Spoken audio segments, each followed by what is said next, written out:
Sunny says, qualities that I am looking for, however, I don't feel too much excitement towards her. I'm being too picky. Oh, I guess I missed some questions up here.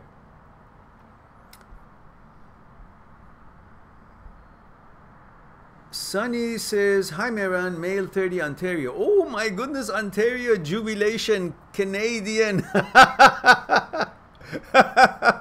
Finally, we got just one or two people once in a while from Canada, which is supposed to be where this YouTube channel should be more localized. But I guess we are more sought after in Europe and other places, United States and so on.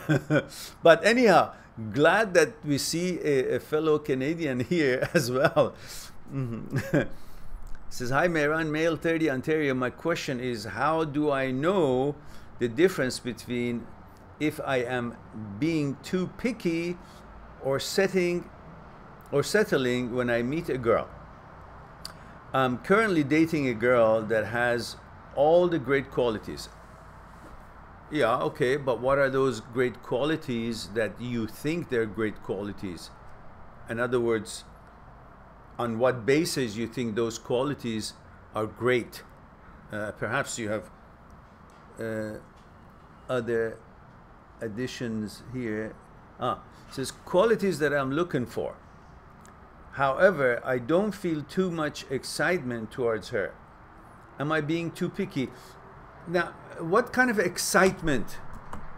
Are you talking about you're not excited because she's not pretty enough, like the way you hoped your girlfriend or the one and only or the one that you're going to end up with would be? Because often most of us, when we meet a girl or disqualify that woman, is because we constantly think that's any woman that you meet and you want to be in a relationship, you look at her, if that's the woman you want to marry, and then you disqualify her because you think, oh, that's not as perfect as I wanted. It's not exactly as I wanted.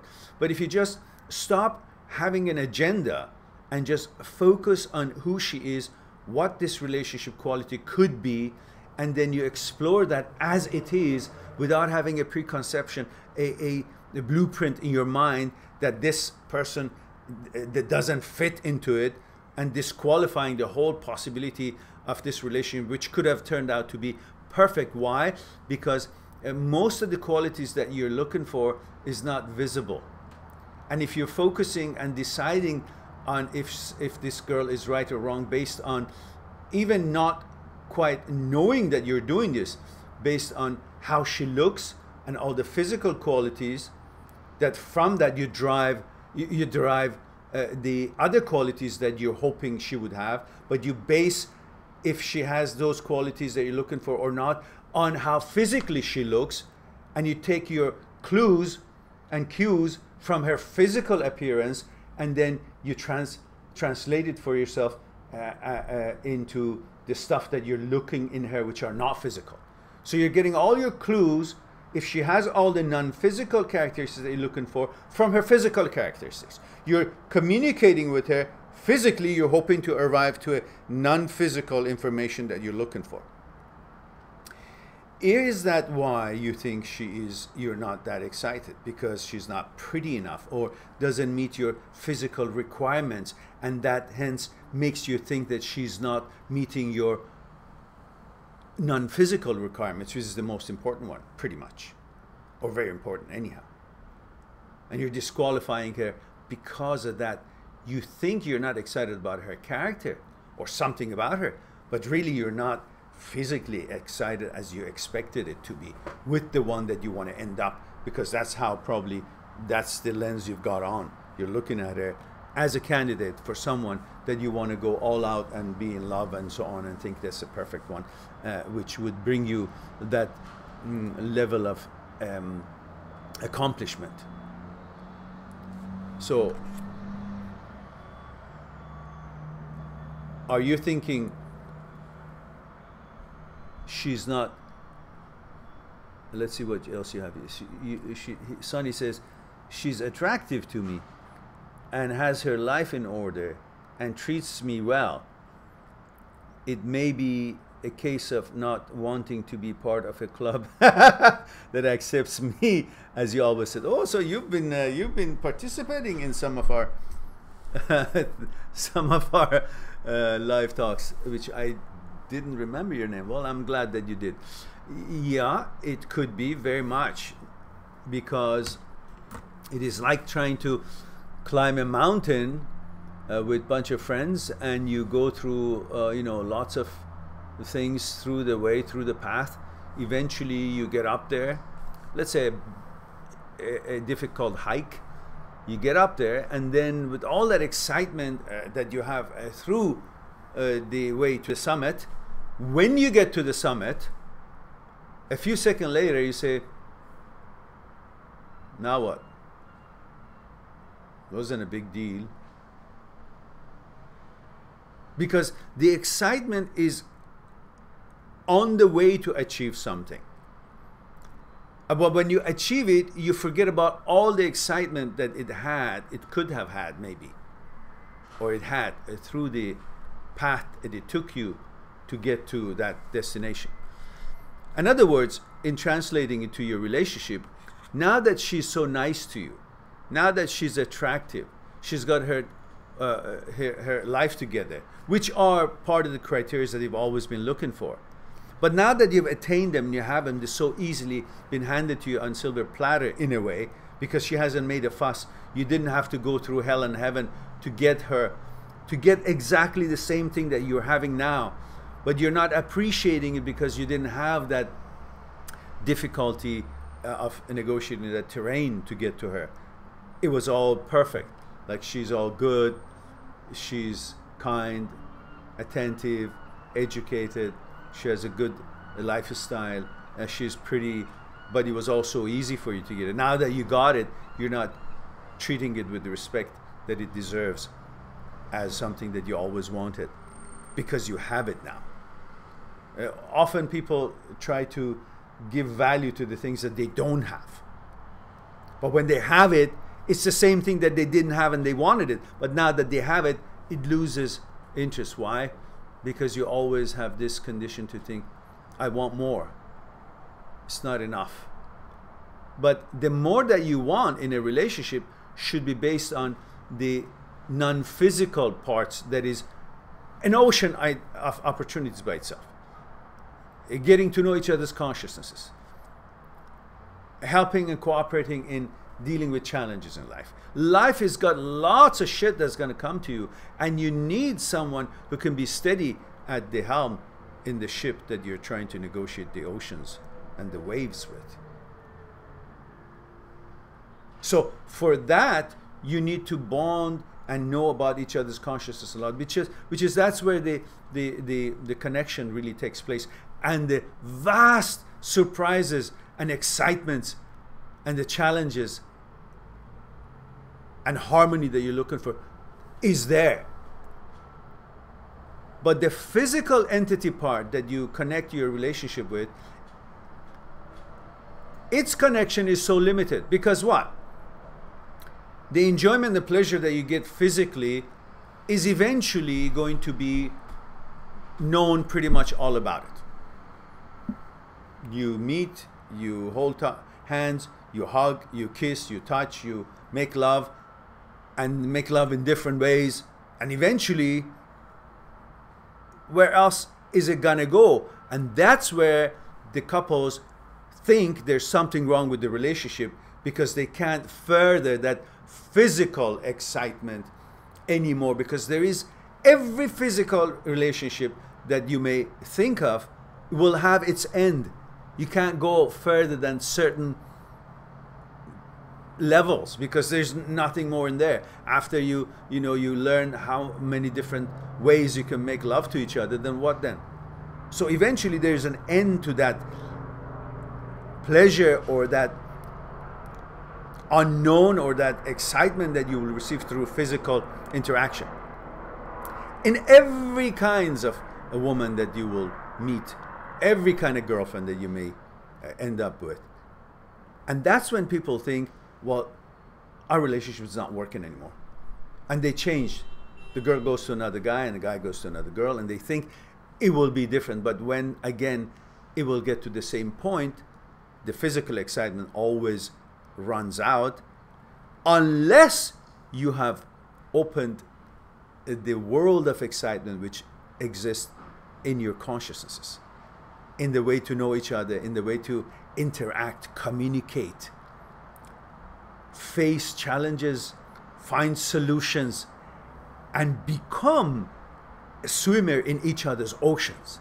And that ocean is so big that you can never really pretty much have an opportunity to swim all corners of this ocean. It'll always be something new and possibilities. And that's when you can see that the relationship actually did not have to end, if both sides really are interested in each other's consciousness. The relationship should end when the consciousnesses are not compatible, or they're not willing or interested to get to know about each other's consciousness. That's fine.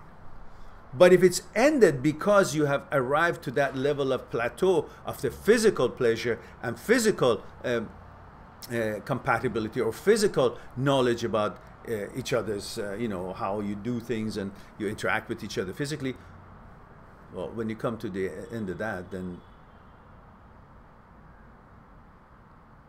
there is nothing else there. That's when you think,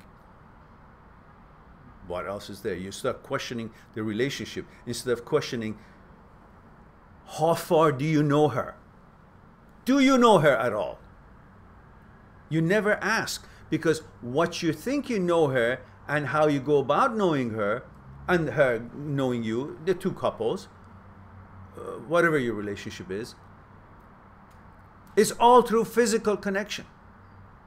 How you go about to get to know her is all through physical connection.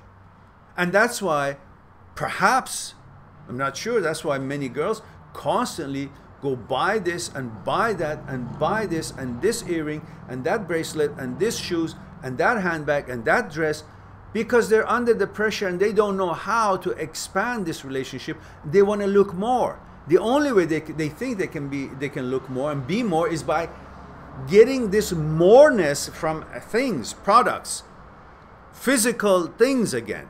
And they think that will enhance their understanding of who they are and if they're more or not through that, rather than understanding their own consciousness. What makes them to be more is the knowledge about themselves, knowledge about how they tick, what is the role of their thoughts and consciousness, how do they act and react with each other, the fear, desire, and ego.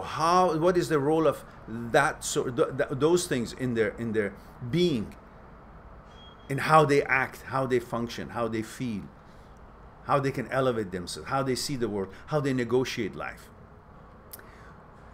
So this idea of trying to be more but not recognizing how you can be more is through your psyche, and only focusing on that you want to be more through your physical entity and existence. And then you hit the plateau, and many people go depressed. One of the reasons, I'm not saying that's the only reason, of course there are other reasons. Some people go dissatisfied, unhappy, because they have been trying to expand themselves and their understanding and their quality of their life through physical means only. And in relationships, they hit the plateau, they think there's something wrong with themselves, or they match up, even though they had few good years and they were compatible, and they've gone over the fact that they are actually suitable and they're a good match. But then even the good matches stop and they divorce or get separated. Why? Because they're always trying to get their connection and the expansion and their relationship advanced through their physical entity, and ignoring totally the possibility of getting to know each other mentally, on psychological level, on consciousness level, understand each other's fear and desire and ego, what the role of the ego is, how they're interacting with each other, even their physical pleasures or physical satisfaction or dissatisfaction. What does ego and fear and desire have to do with their dissatisfaction, contentment, or lack of it in their relationship, in their physical relationship? So that's why relationships are totally incomplete. The two people that say they are in a relationship, what kind of relationship? Only physically. You just look pretty and you think that should bring a continued excitement every day. It wouldn't. Like anything else. Pretty much, it becomes like the car you drive. You sit there, you drive. You're not really focused on how electronically genius this car is, how it works. You're oblivious to it. You just sit and drive it. You have only thinking about one function of it, which is the driving you. But you're not focusing on the amazing technology that's gone into it and what other things you can do. Well, maybe that's not a good example, but maybe we can talk about computers. If you only look about how the computer looks like, rather than the programs that it can run, and so you'll be very bored with it right away. But if you focus on all these abilities and things you can write and things you can program, things you can make the computer consult you with and provide to you all the connection that has, all the things that makes it work, and use that to expand your knowledge, if you look at it that way in your relationship, there's so much more in a relationship than the part that you say, I'm not that excited. Ask yourself, why? What have I been looking that I haven't been finding treasures that makes me feel not excited? Have I really been looking at her? Do I really know her? Or did I call her the love of my life, but I really didn't know that I was just talking about the lust of my life? And that's why it became limited, and after a while, that lust became a default, nothing exciting, because everything physical has a duration. Even the excitement about the sex with someone that you really, really think she's all that, it can also get to a plateau if you're only focusing on the physical connection. And the fact that there's no more challenge. You got it. A human being is so, it's got lack of confidence by nature. There's constantly comparing himself or herself to the others, to the other things, based on how their posture is, what they have, what they look. They question themselves, and they don't realize that it has what they look and what they have has nothing to do what kind of a attraction they could have, or what kind of a human being they are, what quality of a personality and what quality of the energy they're offering to the world and to the whole universe and to the others, and what really makes other people be attracted to them. It's got nothing to do with that. But they're only focusing on comparing themselves with things, others, as if they're in constant mission of affirmation and confirmation. They need that. They need people to like them, and they can't be satisfied with if one person likes them. They want to now say, okay, this is done. Let me go and see if other people will like me too, because I'm not sure of myself. So I break this relationship, go somewhere else, see if another woman also gives me the time of the day or not. Or vice versa. The girls do that to see if some other guy will also, pays attention to them. In that way, they evaluate themselves. So the whole idea of you thinking this way or that way, through judging your relationship only by physical characteristics, it will always end up somewhere that you say, I'm not sure now.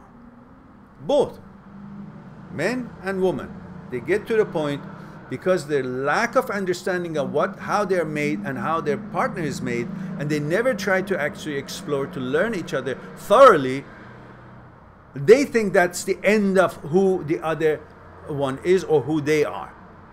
It's like you have a 12-volume storybook, and you read one, and the book ends, finish this volume, and you say, there's nothing else to know. Well, there are other volumes. That is all there. The same thing. There are many volumes in the consciousness level to understand from each other, to learn from each other, to explore life together on that basis. But all you do, you look at the volume of the physical being, and then you get tired of it, because there's not much more after the book of the physical part of you finishes. There's no more. The rest of the volumes is about your mind and other abilities, other things that has shaped you. Your fears, your desire, your ego, your thoughts, your consciousness, your order, your mechanical process, what you're in pursuit of, your way of trying to attain psychological security. All these things is some of the volumes that is in there that everyone seems to be oblivious to it, and only judges the relationship based on how good of sex it was, or how compliant she was, or what she thinks what the guy provided her, what kind of diamond ring, or what kind of, he bought her, or where places they went. And they think life is all about these limited physical things.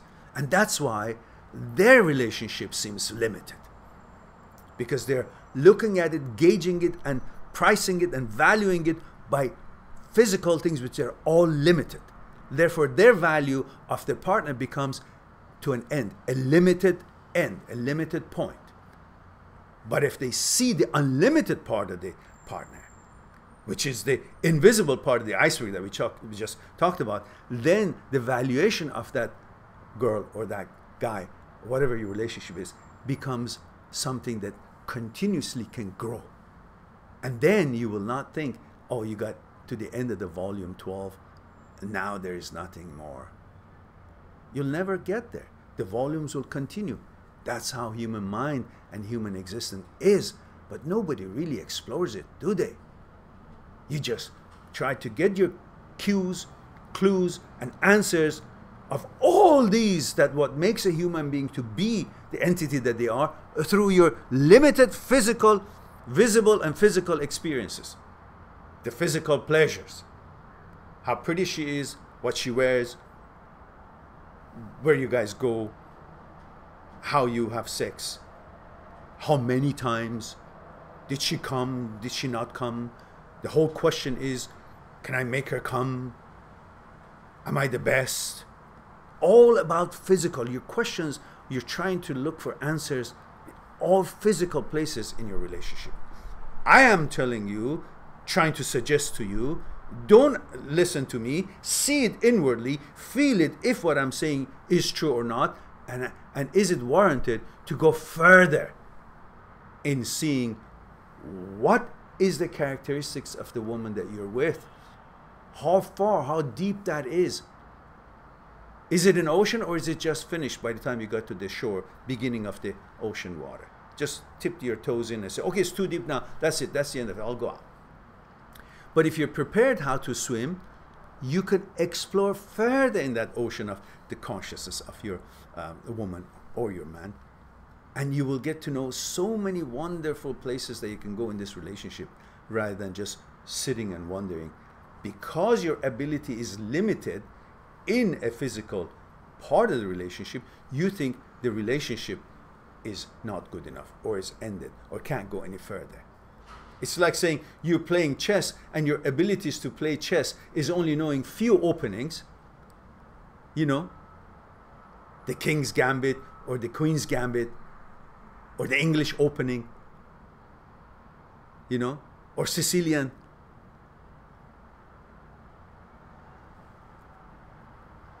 And then you wonder, that's chess, that's it? That's so limited. I mean, but you are stopping at that level of knowledge about billions of possibilities and variations of these openings and many other openings. That is in chess. But when you then discover it and go further to learn it, you think that's what chess is all about. Finished. All the possibilities, defenses and attacks, and all finished. But there's so many, hundreds and hundreds of books written on it, and different variation of different openings and different responses, and where it's going to go is unlimited. But if you treat your relationship as if it's a chess game with only a few openings, and that's the limit of it, then you will think chess is a boring game. Then you'll think your relationship is ended, or is boring, can't go anywhere. It's not that. It's because you don't know any more knowledge, expertise of that game. You can go into a soccer field and kick the ball, but you're not a football player. You are in that level. But if you keep yourself in that level, you think, well, that's what soccer is. I'm not really that interested because I can't do much with it. But the ones who have experienced more and practiced more, and they're far skillful in that, you can see what amazing possibilities and qualities of game can happen. So it's not really just a relationship, it's also how far you've learned and you've been able to go into that relationship, swim into that ocean. And for that, you need to be more aware, skillful, thoughtful, and more knowledgeable about your abilities, and your abilities is not limited to your physical portion. Understand, the entirety of you is mind and body. We're all focused and accustomed to live life through our body and see the world through our physical entity. But as you spend so much time and effort to shape this body, you go to the gym and learn things and pleasure physical things and focus on that, you also got to focus on learning the other part of you, so together you will be complete. Your mind part, your energy part, your thoughts, consciousness, how they're put together, how they come about, how they're created, your desires, how that comes about, your fears. What is fear all about? You know, I had a seminar in one of the local universities a couple of years back. The End of Fear. That video exists. Go and check it out. Learn about the relationship between your thoughts and fear, how it acts and reacts and makes you see things and affects you, even affects your physical abilities through your mind. And then you got to know about your ego. What is that? What is the relationship of all these things together? Then you know yourself, and then you will know how much then there is in your girlfriend, in your partner, to go and to know. And then you won't think it's all that boring. Okay, I hope that was something for you to think about.